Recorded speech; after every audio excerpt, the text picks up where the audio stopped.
সত্যিই কি কেন্দ্রে নরেন্দ্র মোদী এবং অমিত শাহের বিজেপি মহা সংকটে পড়েছে? সংগৃহীত লেখা থেকে ভাষ্যে উপস্থাপন করছি আমি জাকির হোসেন শেখ, আর ক্যামেরায় জিশান আলী শেখ। সংবিধান সংশোধন করে লোকসভার বর্তমান আসন সংখ্যা 544 থেকে বাড়িয়ে 850 করতে নরেন্দ্র মোদীর নেতৃত্বে আরএসএস বিজেপির সরকার শুধু মরিয়া নয়, রীতিমতো বেপরোয়া হয়ে উঠেছে বলে জানা যাচ্ছে। দেশের রাজনৈতিক পরিস্থিতি যেদিকে এগোচ্ছে, বিশেষ করে সিজেপিকে সামনে রেখে দেশের আগামী প্রজন্ম তথা ছাত্র যুব সমাজ যেভাবে রাস্তায় নেমে পড়েছে, মানে ককরোচ জনতা পার্টিকে সামনে রেখে, এবং শিক্ষা ব্যবস্থা সহ অনেক কিছু বদলে ফেলার জোরালো দাবি তুলেছে, তাতে শাসক বিজেপি শুধু সিঁদুরে মেঘ দেখছে না, আগামী লোকসভা নির্বাচনে ক্ষমতায় ফেরার অনিশ্চয়তাও প্রবলভাবে অনুভব করছে। মনে রাখা দরকার যে 2019 সালের নির্বাচনে নরেন্দ্র মোদীরা বিপুল সংখ্যাগরিষ্ঠতা নিয়ে ক্ষমতায় ফিরলেও 2024 সালের নির্বাচনে কিন্তু একক সংখ্যাগরিষ্ঠতা অর্জন করতে পারেনি বিজেপি। এমনকি এনডিএগতভাবেও সরকার গড়ার সংখ্যা ছুঁতে পারেনি তারা। পরে অন্ধ্রপ্রদেশের চন্দ্রবাবু নাইডুর টিডিপি এবং বিহারের নীতিশ কুমারের জেডিইউ এর সমর্থন জোগাড় করে কোনো রকমে সরকার গড়তে সক্ষম হয়েছিল।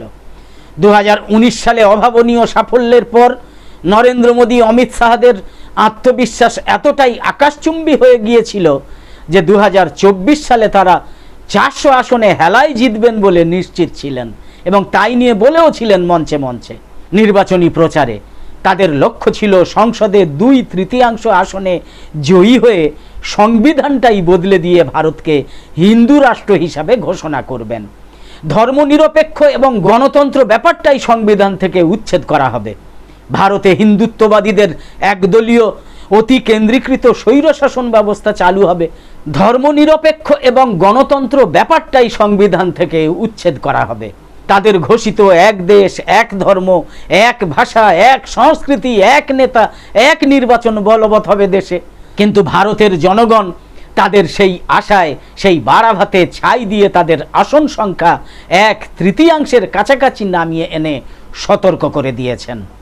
কিন্তু তারা যে সতর্ক হয়নি সেটা প্রতিদিন লক্ষ্য করা যাচ্ছে তাদের ঔদ্ধত্য এবং অহংকার থেকে।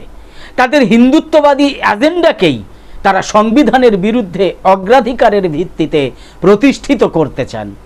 দেশের সাধারণ গণতন্ত্রপ্রিয় অসাম্প্রদায়িক মানুষ মেনে নিতে পারছেন না। বিশেষ করে আধুনিক উন্নত বিশ্বের উদারবাদী মানবিক চেতনার নতুন প্রজন্ম যে হিন্দুত্ববাদীদের ভাবনাকে প্রত্যাখ্যান করেছে, যন্তর মন্তরই তার প্রমাণ। এই অবস্থায় নরেন্দ্র মোদী, অমিত শাহরা নিশ্চিত যে 2029 সালে তাদের ক্ষমতায় ফেরা কোনো অবস্থাতেই সম্ভব হবে না, অথচ ক্ষমতায় তাদের কিন্তু ফিরতেই হবে। সেজন্যই একটার পর একটা ছক আর কৌশল খুঁজে বার করছে তারা। মহিলা সংরক্ষণ বিলের মোড়কে আসন পুনর্বিন্যাস বিল তারই অন্যতম। বিজেপি জানে তাদের হিন্দুত্ববাদী রাজনীতির প্রধান ভিত্তিভূমি হলো হিন্দি বলয় বা গো বলয়, আর এই গো বলয়ে রয়েছে সবচেয়ে বেশি আসন। এখন জনসংখ্যার বিচারে আসন বাড়লেও সর্বাধিক বাড়বে উত্তরপ্রদেশ, রাজস্থান, মধ্যপ্রদেশ, গুজরাট, বিহার ইত্যাদি রাজ্যে। কারণ অশিক্ষা, অন্ধবিশ্বাসের দাপটে এইসব রাজ্যে জনসংখ্যা বেড়েছে অনিয়ন্ত্রিতভাবে। তেমনি দক্ষিণ ভারত এবং পূর্ব ভারতে জনসংখ্যা বেড়েছে নিয়ন্ত্রিত হারে। ফলে বিজেপির দুর্বল জায়গায় আসন কম বাড়বে, কিন্তু শক্ত ঘাঁটিতে বাড়বে অনেক গুণ বেশি। এখন আসন পুনর্বিন্যাস করে ফেলা গেলে 2019 নির্বাচনের মতো হিন্দি বলয়ের অতিরিক্ত আসনের জোরে সংখ্যাগরিষ্ঠতা পাওয়া সহজ হয়ে যাবে।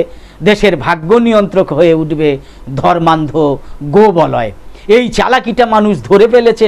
বুঝতে পেরে একে মহিলা সংরক্ষণ বিলের সঙ্গে জুড়ে দেওয়া হচ্ছে যাতে কেউ বিরোধিতা করতে না পারে। অথচ মহিলা বিল পাশ হয়ে গিয়েছিল 2023 সালেই। সেটা ইচ্ছা করে কার্যকর করা হয়নি, কারণ তাতে বিজেপির ক্ষমতার রাজনীতির স্বার্থ সিদ্ধি হবে না। বোঝা গেল তো ব্যাপারটা? একদম শেষে বলি, আজকের গুরুত্বপূর্ণ প্রতিবেদনের মতোই নিউজ নির্ভীকে নিয়মিত উপস্থাপন করা বিশেষ প্রতিবেদন ভালো লেগে থাকলে ইউটিউবে নোটিফিকেশান পেতে সাবস্ক্রাইব করে পাশের বেল আইকন অন করে অল সিলেক্ট করে রাখুন, আর ফেসবুকে লাইক বা ফলো করে আমাদের আরও নতুন নতুন ভিডিও বানাতে এবং লাইভ সম্প্রচারে উৎসাহিত করতে লাইক, কমেন্ট এবং বেশি বেশি শেয়ার করে সঙ্গে থাকুন। তো আপাতত শেষ করছি। কামনা করি সকলে সবসময় খুব ভালো এবং সুস্থ থাকুন, সাবধানে থাকুন। ধন্যবাদ।